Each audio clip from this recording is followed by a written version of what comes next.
यह बात ही उनकी विशेषता भी थी। एक बार की बात है, बौद्ध भिक्षु नगर वासियों को उपदेश दे रहे थे। बौद्ध भिक्षु कह रहे थे कि शब्दों में जीवन बदलने की शक्ति होती है। अपने शब्दों से जीवन बदलो। हम जो भी शब्द अपने लिए या दूसरों के लिए कहते हैं या जो भी बातें करते हैं, उस पे हमें ध्यान देना चाहिए। इतना कहकर बौद्ध भिक्षु ने अपना उपदेश समाप्त किया और वहां से चले गए। एक दिन वह बौद्ध भिक्षु एक मार्ग से होकर गुजर रहे थे। उसी मार्ग से एक युवक होकर गुजर रहा था। उस युवक ने जब उन बौद्ध भिक्षु को देखा तो वह जोर जोर से हंसने लगा और कहने लगा, अरे साधु महाराज, आप तो ढोंगी है। आपके उपदेशों में यह कहने से कि शब्दों में बड़ी ताकत है, आपकी बात सत्य नहीं हो जाएगी। ये सब सिर्फ बातें हैं। भला ऐसे कैसे हो सकता है कि शब्दों से हमारा जीवन बदल सकता है? उस युवक की सारी बातें उन भिक्षुओं ने ध्यानपूर्वक सुनी और उसके बाद वह मुस्कुराते हुए उस युवक से कहते हैं, बेटा, नाद से ही तो यह दुनिया प्रकट हुई है और अच्छे शब्दों के पीछे भी नाद ही होता है जो पूरा जीवन बदल देता है। वह बौद्ध भिक्षु उस युवक से कहते हैं, देखो, मैं तुम्हें अपने अनुभव से बता रहा हूं, लेकिन फिर भी तुम्हें यकीन न हो तो तुम इसे खुद आजमा कर देख सकते हो। उन बौद्ध भिक्षु की यह बात सुनकर युवक थोड़ा सा गंभीर हो गया। उसने काफी देर सोच विचार किया और उसके बाद उन बौद्ध भिक्षु से कहता है, हे गुरुवर, अगर ऐसी बात है तो आप मेरे साथ चलिए। मेरा छोटा भाई है जिसकी उम्र करीब 25 वर्ष है और उसे न जाने क्या हुआ है। वह करीब 3 वर्षों से कुछ भी नहीं करता, बस लेटा रहता है। दिन भर वो कुछ न कुछ सोचता रहता है। उसकी यह हालत देखकर हम सब बहुत परेशान हैं। माता पिता भी बहुत चिंतित रहते हैं। हम सब ने कई तरीके अपनाए, कई योजनाएं अपनाई, लेकिन कुछ भी काम नहीं आया। हमने कई बार उससे बात करने तक की कोशिश की, लेकिन वह हमसे कुछ भी नहीं कहता। परिवार का हर एक सदस्य पूरी तरह से थक चुका है, हार चुका है। आखिर वह क्या करना चाहता है, किसी को कुछ नहीं पता। तो हमारे शब्दों से उसका जीवन क्यों नहीं बदला? और जैसा कि आप कह रहे हैं कि शब्द सचमुच जीवन बदल सकते हैं, तो क्या आप मेरी मदद करेंगे? इस पर बौद्ध भिक्षु मुस्कुराते हुए उस युवक के साथ चल पड़ते हैं। वह युवक उन बौद्ध भिक्षु को एक खेत में ले जाता है और अपने भाई की तरफ इशारा करके कहता है, हे गुरुवर, यही मेरा भाई है जो पूरे गांव में आलस और मक्कारी के लिए मशहूर है। आप कहते हैं कि शब्दों में वह शक्ति है जो हमारा जीवन बदल सकती है। तो क्या आपके शब्द इसका जीवन बदल सकते हैं? अगर यह सत्य है तो आप इसका जीवन बदल कर दिखाएं। उन बौद्ध भिक्षुओं ने उस युवक के भाई को ध्यानपूर्वक देखा। वह एक पेड़ की छांव में आराम से सो रहा था। जब बौद्ध भिक्षु उस युवक के भाई के पास पहुंचे और आराम से उसके सर पर हाथ फिराते हुए कहते हैं, उठो बेटा, बहुत देर हो चुकी है। ये सोने का समय नहीं, ये तो जागने का समय है। उन बौद्ध भिक्षुओं की आवाज सुनकर वह लड़का थोड़ा सा अचरज में पड़ गया। आखिर कौन है जो मुझे इतने प्यार से जगा रहा है? वरना सभी गांव वाले तो मुझे आलसी और मक्कार ही कहते हैं। आखिर कौन है जो मुझे इतना अपनापन दिखा रहा है? उसने आंखें खोली और आंखें मलते हुए उसने पूछा, हे गुरुवर, आप कौन हैं और यहाँ क्यों आए हैं?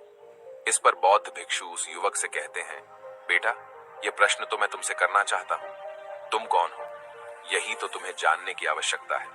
उन बौद्ध भिक्षुओं की बात सुनकर वह लड़का जोर से हंस पड़ता है और कहता है, हे गुरुवर, यदि आपको मेरे बारे में जानना है तो जाइए और गांव के किसी भी सदस्य से पूछ लीजिए। आपको पता चल जाएगा कि मैं कौन हूं। आपसे हर कोई यही कहेगा कि वह तो आलसी है, मक्कार है, तरह तरह के ताने सुनाएंगे, तरह तरह की बातें कहेंगे। इससे आपको ये जरूर यकीन हो जाएगा और आपको ये पता भी चल जाएगा कि मैं कौन हूं। तभी बौद्ध भिक्षु मुस्कुराते हुए उस लड़के से कहते हैं, सबसे पहले मेरी यह बात सुन लो। मेहनती इंसान के खुद के शब्द उसे अंदर तक चोट पहुंचाते हैं, इसलिए कभी भी अपने आप को कोसो मत। अपने शब्दों को सुधारो। और मेरी यह दूसरी बात भी सुन लो। मैंने उन गांव वालों से नहीं पूछा कि तुम कौन हो, मैं तुमसे पूछ रहा हूं कि तुम कौन हो। लेकिन तुमने तो अपनी आदतें मुझे बताई।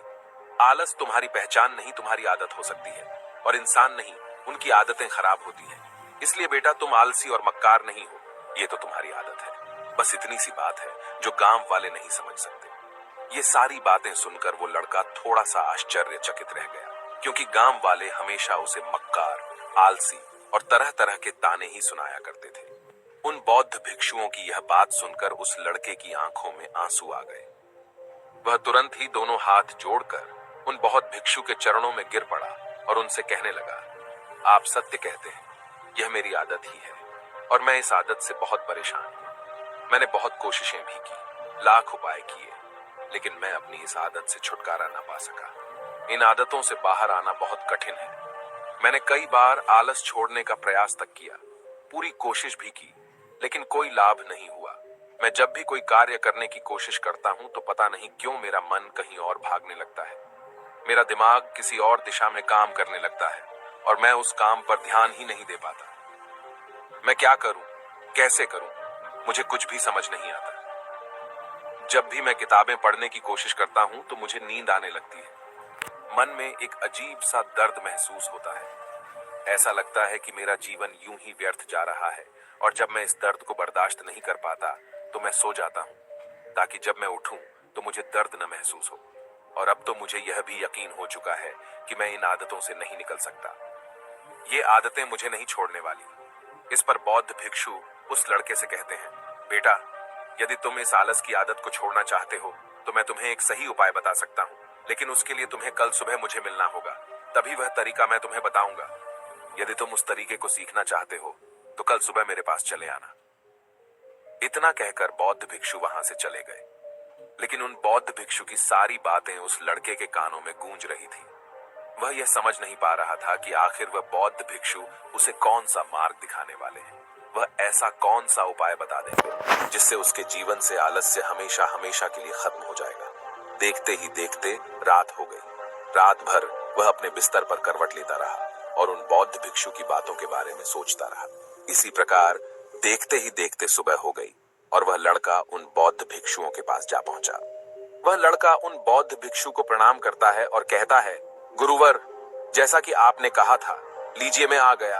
अब मुझे वह मार्ग बता दीजिए जिसे मैं अपने जीवन से इस आलस्य को निकाल सकता हूँ। तभी बौद्ध भिक्षु उस लड़के से कहते हैं, बेटा, जब भी तुम्हारा मन दुविधा में हो, तुम निर्णय न ले पा रहे हो और तुम्हारे मन में तरह तरह के प्रश्न उठ रहे हो कि मैं क्या करूं, कैसे करूं, इस कार्य को पूर्ण कैसे करूं, यह सब कैसे होगा, तब तुम वास्तविकता में अपने अतीत से सोच रहे हो कि पिछली बार तुम्हारे ऐसा करने पर क्या हुआ, या अतीत में तुमसे लोगों ने क्या कहा था। तो आज से कभी भी अपने अतीत से नहीं, बल्कि भविष्य से सोचो। इस पर लड़का कहता है, भविष्य से? वह भला कैसे? तभी बौद्ध भिक्षु उस लड़के से कहते हैं, मान लो कि तुम्हें आज किसी भी चीज की कमी नहीं है। तुम्हारे पास वो हर चीज है जो तुम चाहते हो, वह सारी सुख सुविधाएं हैं। तो अब बताओ, तुम अपना जीवन कैसे व्यतीत करना चाहोगी? उन बौद्ध भिक्षु की यह बात सुनकर वह लड़का कुछ देर के लिए सोच में पड़ गया, क्योंकि आज तक उसने सभी गांव वालों के केवल ताने ही सुने थे। किसी ने भी आज तक उसके जीवन के बारे में उससे ऐसी बात नहीं की थी, और वह गुरुवर उसे आने वाले भविष्य के बारे में उससे बातें कर रहे थे। उन बौद्ध भिक्षु की यह बात सुनकर वह लड़का खुद से प्रश्न करने लग गया कि अगर मेरे पास सब कुछ होगा, धन की कोई कमी नहीं होगी और सारी सुख सुविधाएं होंगी, तो मैं अपना जीवन कैसे व्यतीत करूंगा? कुछ देर सोच विचार करने के बाद वह उन बौद्ध भिक्षु से कहता है, गुरुवर, मैं यह दुनिया घूमना चाहूंगा, पहाड़ों पर चढ़ना चाहूंगा, समुद्र की रेत पर चलना चाहूंगा और मैं एक बहुत बड़ा व्यापारी बनना चाहूंगा। तभी अचानक उस लड़के का ध्यान टूट गया और वह उन बौद्ध भिक्षु से कहता है, परंतु हे गुरुवर, यह सब कैसे संभव होगा? केवल मेरी मात्र सोच लेने से तो यह सब पूरा नहीं होने वाला। उसके ऐसा कहते ही उसके अतीत में बीती हुई सारी घटनाएं उसकी आंखों के सामने से गुजरने लगी और वह एक बार फिर से निराश होने लगा। और अब वह यह सोचने लगा कि मेरे पास तो पैसे ही नहीं है, तो मैं भला व्यापार कैसे कर सकता हूँ? न ही मेरे पास व्यापार का कोई अनुभव है। ऐसी स्थिति में मैं भला यहां से कैसे निकल सकता हूँ? उस लड़के के इस प्रश्न का जवाब देते हुए वह बौद्ध भिक्षु उस लड़के से कहते हैं, भंते, हर रात में सोने से पहले तुम हर दिन अपना लक्ष्य एक कागज पर लिखो और सुबह उठकर सबसे पहले उस लक्ष्य को देखो और सोचो कि उस लक्ष्य को पाने के लिए तुम आज क्या कर सकते हो, और जो भी तुमने उस कागज पर लिखा होगा उस कार्य को उसी दिन पूरा करने की हर मुमकिन कोशिश करो।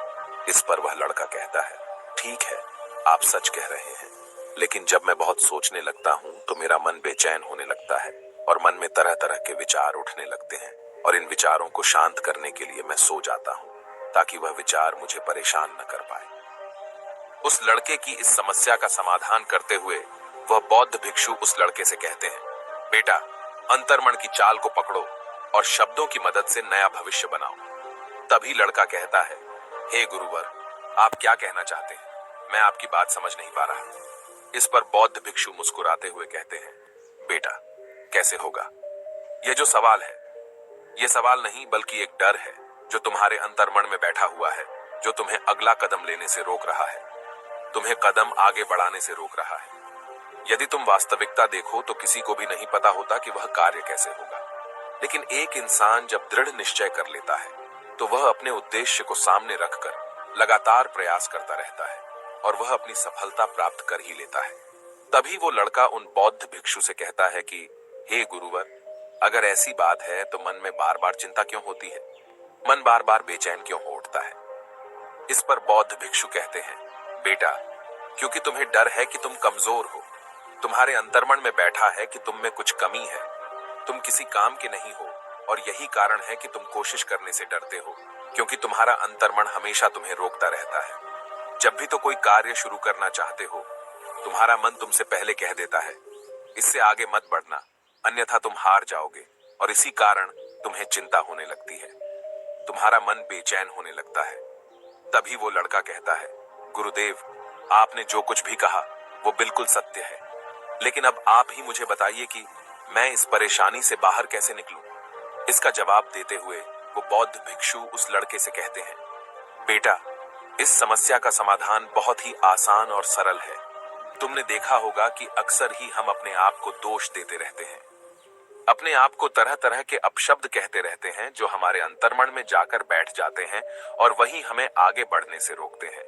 और इन शब्दों का हम पर बहुत गहरा प्रभाव भी पड़ता है, क्योंकि जैसा हम खुद से कहते हैं, जैसा हम पूरी भावनाओं के साथ सोचते हैं, हम वैसा ही बनते चले जाते हैं। इसलिए यदि तुम खुद को बदलना चाहते हो तो कि तुम भी काबिल बन सको, तो तुम्हें अपने अंतर्मन को नए संदेश देने की जरूरत है, जैसे कि मेरे शरीर का हर एक कण, हर एक हिस्सा, हर एक विचार शांति और ऊर्जा से भरा हुआ है।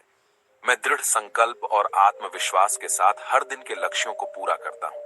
मैं अपने कमजोरी को अभ्यास में बदलता हूँ, चिंता को ध्यान में बदलता हूँ। मैं उत्साह और ऊर्जा से भरा हुआ हूँ, लगातार अपने लक्ष्यों पर काम करता हूँ। ऐसे शब्द जब तुम खुद से कहोगे तो तुम शक्तिशाली महसूस करने लगोगे और तुम्हारी सारी चिंताएं खत्म होने लगेंगी, क्योंकि यही शब्दों की ताकत है। वह तुम वही बना देंगे जो तुम खुद से कहोगे। तुम जितनी भावना के साथ यह वाक्य बोलते हो, उसे महसूस करते हो, उतनी ही भावनाओं से यह शब्द तुम पर असर करना शुरू कर देंगे। धीरे धीरे यह शब्द तुम्हारे मन और व्यक्तित्व की सोच का हिस्सा बन जाएंगे। लेकिन मेरी एक बात याद रखना कि तुम्हारा अंतर्मन इतनी आसानी से हार नहीं मानने वाला। जब तुम आगे बढ़ोगे तो मौका मिलते ही वह तुम्हें पीछे खींचेगा। तुम्हारे अतीत के बीते हुए सारे कड़वे अनुभव तुम्हें याद दिलाएगा